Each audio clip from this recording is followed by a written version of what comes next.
Assalamualaikum ya Rasulullah.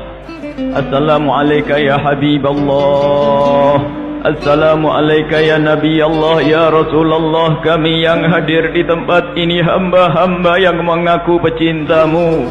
Akan tetapi ya Rasulullah, kadang kami tidak punya bukti untuk mengatakan ini semua. Kami hanya pandai berkata mencintaimu ya Rasulullah. Ya Allah, seperti telah engkau mudahkan lidah kami mengucapkan cinta, mudahkan hati kami untuk mencintai ya Allah. Seperti lidah kami mudah untuk mengucapkan kalimat rindu kepada kekasihmu Nabi Muhammad, rindukan hati kami ya Allah kepada kekasihmu Nabi Muhammad. Ya Allah, engkau yang melihat hati kami, engkau yang merubah-rubah hati kami. Kami saat ini berkumpul ke tempat ini hanya karena kami ingin dikumpulkan kelak di padang mahsyar bersama rombongan kekasihmu Nabi Muhammad. Wahai kaum muslimin, para kekasih-kekasih Allah, pecinta Rasulullah, semuanya punya bukti. Buktikan kalau engkau mencintai Rasulullah di pasarmu. Buktikan kalau engkau mencintai Rasulullah di rumahmu. Buktikan kalau engkau mencintai Rasulullah dalam urusan pekerjaanmu. Buktikan kalau engkau mencintai Rasulullah di saat engkau tidur. Dan sungguh pecinta Rasulullah akan punya bukti-bukti. Lihatlah para sahabat Nabi sallallahu alaihi wasallam. Para sahabat Nabi mencintai, dan tanda cinta adalah berbuat kebaikan. Atau tanda mencintai adalah berkorban untuk yang dicintainya. Rela untuk berkorban untuk yang dicintainya. Lihatlah dan lihatlah para sahabat Nabi sallallahu alaihi wasallam. Ada di antara mereka para sahabat Nabi yang waktu itu Nabi Muhammad berada di perang Uhud. Dia berada di perang Uhud. Sayyidina Abu Bakar berperang bersama Rasulullah. Sayyidina Umar berperang bersama Rasulullah. Mereka berjauhan, akan tapi mendengar suara bahwasanya Nabi Muhammad meninggal. Mereka bergegas mendekat kepada Nabi sallallahu alaihi wasallam. Mendekat kepada Nabi sallallahu alaihi wasallam. Ternyata di hadapan Nabi ada satu sahabat Nabi yang bernama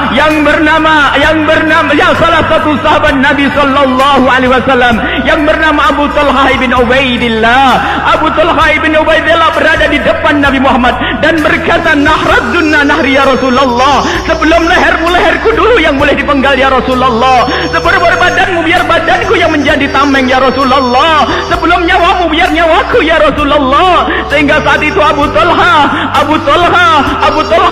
serangan dari musuh yang ingin menghujam Rasulullah sallallahu alaihi wasallam, sehingga Abu Talha meninggal seketika saat itu dan ditemukan dalam badannya seperti tombak karena penuh dengan anak panah. Seketika Nabi Muhammad berkata, "Saksikan, wajib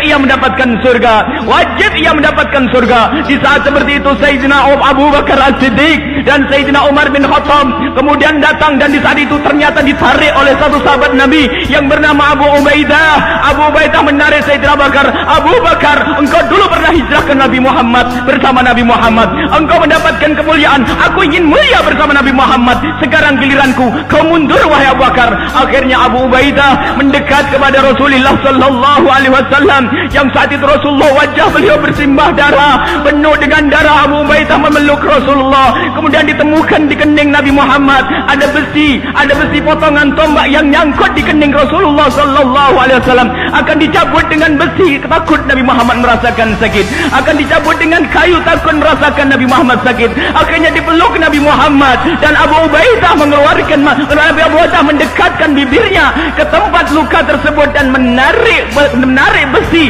yang ada di kening Rasulullah, sehingga karena begitu kerasnya sangkutan, karena begitu kuatnya besi tersebut sampai giginya terjatuh dan diulang lagi jatuh gigi yang kedua, hingga berhasillah mencabut besi yang menancap di kening Rasulullah sallallahu alaihi wasallam. Kemudian setelah itu para sahabat Nabi melihat Nabi Muhammad berdarah. Abu Ubaidah mengusap langsung darah Nabi Muhammad sallallahu alaihi wasallam. Akan tapi bagaimana Abu Ubaidah mengusap kening Rasulullah? Lihat, tidak diusap dengan bajunya, tidak diusap dengan tangannya, tidak diusap dengan sapu tangan atau tisu. Akan tapi saat itu Abu Ubaidah mendekatkan mulutnya ke darah yang bercecah, ke darah yang memenuhi wajah Nabi Muhammad sallallahu alaihi wasallam dan diisap itu darah. Nabi Muhammad berkata, muntahkan, keluarkan darah itu.